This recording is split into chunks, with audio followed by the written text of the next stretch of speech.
fish tank, fish cave in Frisco, home of the Dallas Cowboys.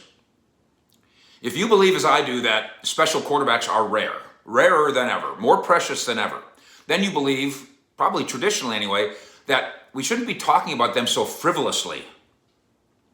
And that would cause you then to agree with me, generally, regarding my skepticism about Russell Wilson's going to get traded from the Seahawks to anywhere, including to the Cowboys. But these are strange football times we live in, aren't they? Let me give you 10 takes on the idea of Russell Wilson being traded to the Cowboys. Danger Russ. Take 1. Frivolous though it may be. Not even with quarterbacks, franchise quarterbacks, at their highest commodity level ever.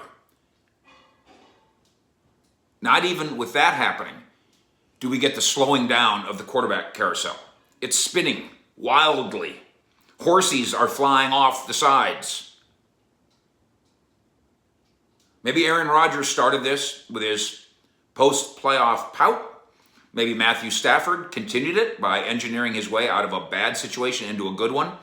Hey, I think I'd like to leave the Lions, who win 5 games a year. I think I'd like to go to the Rams, who just got done winning a playoff game. Okay. Maybe Deshaun Watson epitomizes all of it. We'll get to him in a moment. Pick a big-name quarterback, and he is on the carousel. And yes, Dak Prescott's on the carousel too. Take 2. I do not believe, however, that Dak Prescott is on the trade block. He's damn sure on the carousel, but I don't believe he's on the trade block. I might be wrong. It's happened. I've been wrong twice in my life, and I divorced both of them.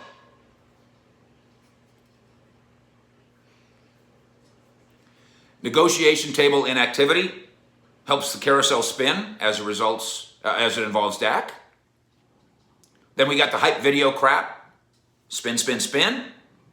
Then we got Dak following Washington football team on Instagram. Spin, spin, spin. Yes, I know. He then unfollowed. I also know there's logical explanations for all this stuff, but still, spin, spin, spin. Take 3. Maybe I'm thinking too simplistically here. Maybe I ain't that bright. Actually, my IQ is off the charts. I just don't know how to apply it. I am very smart on paper. I'm a moron in real life. Maybe I'm thinking too simplistically here, but as with rumors and the odds, which we'll get to in a minute, of Deshaun Watson landing with the Dallas Cowboys or anywhere else, the idea of Wilson as a Cowboy just seems so complex, when it would just be easier to sign Dak. As this franchise swears to me and to you, to me, on the record, off the record, in whispers, in texts, in phone calls, all the time. Dak's ankle's fine. We love Dak. Dak deserves whatever he can get. Dak's our centerpiece, all the time. And I'm telling you, this isn't just like what they say in press conferences. It's what they say in my phone all the time. That would be the easiest thing. Take 4, about those odds. If a trade really were to happen, the odds makers now say, PointsBet is the one I'm quoting here. The favorite to land Russell Wilson is the Raiders, and the number 2 favorite to trade for Russell Wilson is your Dallas Cowboys. Take 5. I often joke that I don't argue with bookies because doing so causes a person to end up living under a bridge in a cardboard box. And I must say, given the fact that the incredible Wilson wants out story in Houston has come true, I guess I shouldn't argue not only with bookies, I guess I better not argue anymore with Mike Florio. Florio at Pro Football Talk on this one. Because remember, he's the first one who said Deshaun Watson might want to get a trade, might demand a trade. I'm like, I made an ass of myself, said, Florio, that doesn't make any sense. That doesn't happen. And by the way, I was right. It doesn't make any sense, and it doesn't happen, but now it is. So Florio was right. I owe you lunch. Florio now writes, regarding Danger Russ, keep an eye on the Cowboys. That's a team that's been on the radar screen as a potential Wilson destination for a while. It has? You guys, this is all I do. I mean, I'm a wonderful husband. I'm a doting father. I'm a loving grandfather. But otherwise, all I do all day is this stuff. I've never heard that. I know that Jerry Jones, because he's told me, again, he said it to me on 105.3 The Fan, along with Sean Sharif. He said it to me privately. He said he loves Russell Wilson. And what's not to love? It's fantastic. He's an admirer of Russell Wilson's. And I think we can agree, Russell Wilson is a better and more accomplished player than Dak. I think Tad doesn't agree, but most of the rest of us do. Love you, Tad. Settle down.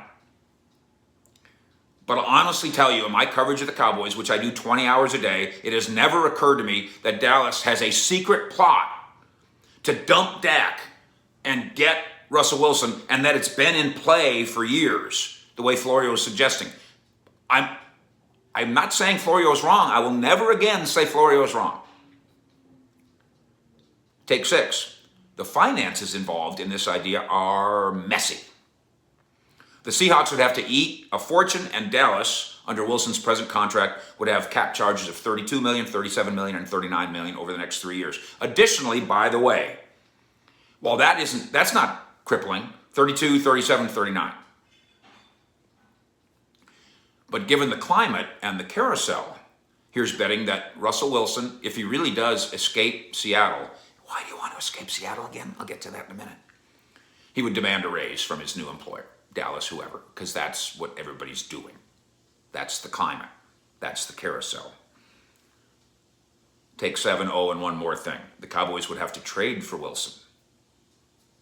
He's not a free agent. You can't just pluck him off a tree. What would they trade? Dak plus a pick? Dak plus a lot of picks? Prescott would have to agree to sign with Seattle. Seattle would have to agree to pay Dak what Dallas won't. Messy. Take 8. Florio fudges, not questioning Mike, but Florio fudges a bit in his prediction by shifting the idea of Wilson to Dallas as a future concept. Go back to what I just said about Florio's story and Florio's claim, reporting, that this is an on-the-radar thing. Watch for... But then he says, it actually makes a lot of sense for 2022. If the Cowboys can't reach a long-term deal with Dak. Well, if they can't reach a long-term deal with Dak, then yes, Dak would have the opportunity to exit Dallas, assuming that the Cowboys don't want to give him that monster third-year tag raise. Although they could continue to negotiate with him after next season. Tag him this season, $37.7 million, and then continue to negotiate. They don't have to break up, but they could. In which case, Florio's saying, break him up, and we'll go get Russ, who you'd then still have to trade for. Russell Wilson, after this year, with 2 years left on his contract, and you got to give up, how many firsts you got to give up for him? He'll be 35 at the end of this contract. So what is he, 32? How many picks will you have to give up in a year to get Russell Wilson straight up from Seattle? And let Dak go for free. So a lot of maybes in there. But we've now moved the bar to 2022. That's a lot of ifs. That's a lot of maybes. That's a lot of spins away. Take 9. Having said all this, I am an Occam's razor kind of a guy. This is a very educated audience here that we hang out with every day. Thank you, by the way, for being part of the club. I'm an Occam's razor kind of guy. Simple explanations, simple solutions. Is that a UFO? Maybe, but it would be a simpler solution to say that it's a Frisbee, and indeed, upon close examination, it's a Frisbee. I know that Dak agent Todd France preferred to wait to do a deal because waiting benefited France. I've reported that. I stand by it. I know that the hype video mistake was an honest, dangerous, but honest mistake. I know it. I've researched it. I've talked to the people involved. I know it. I know that if I'm in Dak's cleats, I'm a bit miffed about this whole thing. And I invite you to find our video where we ask you, pretend for a minute you're Dak. Don't take a side. other than pretend you're actually literally Dak. Don't be Tad. Don't be Jerry. Don't be Steven. Don't be you. Be Dak. Yeah, this would be rubbing you the wrong way by now. Go check that out and see what you think.